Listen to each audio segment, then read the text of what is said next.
She just applied for a job. Suddenly, a white male intern walked behind her, laughed and pressed against her chest like she was an object. "Excuse me," she gasped, stepping back instinctively. The room fell awkwardly quiet. Tiana Brooks had walked into Titan Tech that morning with nothing but hope, a resume, and quiet nerves. She had spent weeks perfecting her CV, dreaming of this interview. It was supposed to be her big break, her moment to return to the workforce after caring for her mother and surviving 2 surgeries of her own. But the second she stepped into the waiting area, her dignity was ripped from her, not by the job but by the intern who thought her body was his to mock. She turned to face him. "Did you just touch me?" The white intern, a wiry guy no older than 23, laughed again. "Chill out, it was just a joke." You looked tense. A few junior employees nearby chuckled nervously, unsure whether to laugh or leave. No one stood up. No one spoke. Tiana looked around the room. Her skin burned, not from embarrassment, but from fury. She didn't scream. She didn't cry. She pulled out her phone and hit record. "You just sexually harassed me in front of half the office." The intern's smug grin froze. "Whoa, calm down. You're not even an employee, and don't act like I can't joke around. You people are always so sensitive." She people. There it was, and yet no one from HR came. No manager approached. Just silence until the front desk receptionist said quietly, "Ma'am, you'll need to wait until someone can bring you to the conference room." "I'll wait," Tiana said calmly. "But your company, it won't." She took a seat in the corner, holding her phone tight, breathing deep. The intern walked away, but not before mumbling something about entitled black women. Another snicker, another look the other way. Tiana sat there for 10 more minutes, swallowing the storm inside her, and that's when the door opened when he walked in. Tailored navy blue suit, gold watch, commanding presence. Everyone straightened. The intern turned and smirked. "Hey man, you've got to see this." The man didn't even glance at him. His eyes locked on Tiana and he froze. He asked. The entire office went silent. Tiana stood up, slow and graceful, eyes narrowed but calm. "Hi, baby," she said softly. "I came for the interview." The intern blinked. "Wait, you two know each other?" The man turned. CEO Elijah Brooks, founder of Titan Tech, Harvard grad, investor, decorated veteran, married to the love of his life, Tiana, for 12 years, and now he stood before the people who had just humiliated her. He turned to the intern. "What's your name?" The intern puffed up. "Brad. I work in UX and recruitment outreach." "You're fired," Elijah said flatly. The whole room gasped. "You can leave your badge on the counter." "Wait, what? You're kidding, right?" "I don't joke about predators. You laid hands on my wife. You laughed about it. You did it in front of staff, and you just called her you people." He stepped closer, towering now. "Get out," Brad stammered, "but it was just a joke. I didn't mean anything by it." Elijah leaned in. "You just sexually harassed a woman in my building. You didn't just lose a job. You earned a lawsuit." Security entered. Brad was escorted out. No one made a sound. Tiana stood there, still recording, but tears welled in her eyes, not because she was weak but because for once she didn't have to fight alone. Elijah turned back to the staff. "I built this company from nothing, and I will tear down every inch of it before I let it become a place where women, especially black women, are treated like trash." No one dared move. "You laughed," he said, looking at each of them. "You watched it happen. Some of you stayed quiet. That's silence. That's complicity." He took Tiana's hand. "You came here for a job interview. Forget that. Let me introduce you properly." He walked her to the center of the floor. "This is Tiana Brooks. She's your new head of social equity and inclusion. Effective immediately." Mouths dropped. Tiana looked stunned. "Elijah, are you serious?" "I've never been more serious." Then he turned to the rest. "If anyone has a problem with that, you know where the door is. If you believe dignity has no color and every woman deserves respect, hit that like button. Comment below, what would you do if you saw this happen?" The entire office froze, not because they cared, but because they wanted to see how far he'd go. Amber stood, breath caught in her throat, as the room filled with snickers and side eyes. The intern, Jason, strutted back to his desk with a smirk, as if he'd just won some contest of dominance. One of the women in HR looked away, pretending not to see. Another whispered, "Why didn't she do anything?" Amber's hands trembled as she picked up the clipboard. She had just come to apply for an admin role. Nothing flashy. She didn't want trouble. But trouble had walked up, laughed in her face, and pressed her into silence. "Do I matter less because of the color of my skin?" she whispered to herself, blinking back tears. A manager finally emerged from his glass office, uninterested, and called out coldly, "We'll get to your interview shortly. Just wait by the wall." Jason, sitting back with his feet up, chuckled. "Make sure she doesn't steal the furniture, boss." The office laughed. Amber didn't cry, but something inside her shifted. Hardened. She didn't know it yet, but in just 4 minutes, that same door would swing open again and everything would change.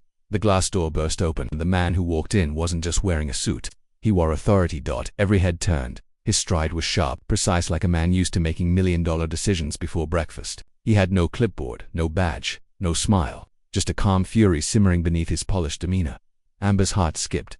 Jason didn't recognize him. Not yet. "Excuse me," the man said, voice low but firm. "Who hired him?" He pointed directly at Jason. Jason squinted, confused. "Can I help you, man?" The room went dead quiet. "Help me," the man said slowly. "That depends. Did you just touch a woman's chest, then laugh about it in front of my staff?" HR sat frozen. Jason's face went pale. "Wait, your staff? I'm Elijah Kane." He reached into his coat pocket and pulled out an ID badge. "Chief Executive Officer." Gasps exploded through the office. "And that woman," he continued, locking eyes with Jason, "is my wife." Jason stumbled back, knocking over his chair. I didn't know." "You didn't need to know," Elijah snapped. "You should treat every woman like she's someone's mother, daughter, or wife, but you treated her like a joke." He turned to HR. "Get him out, and prepare for a company-wide reckoning." You could hear Jason's heartbeat echo in the silence until security walked in and broke it. 2 security officers entered, clearly briefed in advance. Elijah didn't raise his voice. He didn't need to. "Escort Mr. Jason out, and make sure he never steps foot in this building again." Jason sputtered. "I was just messing around. Can't you take a joke?" "You didn't joke," Elijah growled. "You assaulted." Jason tried to protest, but his voice was drowned out by the gasps and glares of the office staff. Everyone had seen it, and no one had done anything until now. As Jason was dragged out, Elijah turned to the rest of the team. "Every woman, every person in this office deserves to feel safe. If you laughed, looked away, or stayed silent, this is your wake-up call." Amber stood frozen, not from fear, but awe. Her husband had come not just for her, but for justice. Elijah walked over, gently took her hand, and kissed her forehead. "You're not alone. Not now, not ever." The office watched, silent. Respect replaced the shame they'd allowed to fester. Amber finally spoke, voice trembling but strong. "I didn't come here to cause trouble. I just wanted to work hard, but no job is worth my dignity." Elijah nodded. "Then let's change what dignity means in this place, starting now." Think her stand sparked a revolution. Tell us in the comments, would you work for a CEO like Elijah? Like, comment, and subscribe. Part 5 will leave you speechless. They thought it was over, but Elijah wasn't done. The room had calmed. Jason was gone. But Elijah Langston, CEO and husband, wasn't ready to let the dust settle, not without making sure the storm left change behind. He turned to Amber and said, "Wait here. This company has some unlearning to do." Then he stepped to the front of the floor, where the staff had quietly gathered, shaken and unsure. Everyone. Boardroom now. The entire team packed into the glass conference room, still awkwardly shifting in their seats. Elijah stood at the head of the table and clicked. A slide appeared. "Emergency meeting. Workplace culture and human dignity. Let's talk about what just happened," Elijah began. "And let's talk about why no one stopped it. No one dared speak, so he did. We have built a high-performing business. But if this place can't protect the dignity of every employee, especially women, especially black women, then it means nothing." He turned to the HR manager. "You're rewriting the entire harassment protocol, effective today." He pointed at the diversity officer. "From now on, every new hire gets a real training, not a 20-minute slideshow. And I want accountability measurable, trackable, and reviewed quarterly." He looked around the room. "We are not going to be a company where boys will be boys gets laughed off. You either stand up for people, or you step out." Some nodded, others looked guilty, but all of them listened. Then Elijah called Amber in. She hesitated at the door. "Come in, love," he said warmly. "This meeting is for you." She entered to respectful silence. No longer the girl who'd been harassed. Now the woman whose strength had reset the soul of an entire company. Elijah handed her a card. "Amber is now the director of workplace culture. Her voice will shape every policy going forward." Amber's eyes widened. "Me, you were brave when no one else was," he replied. "That's leadership." The room clapped.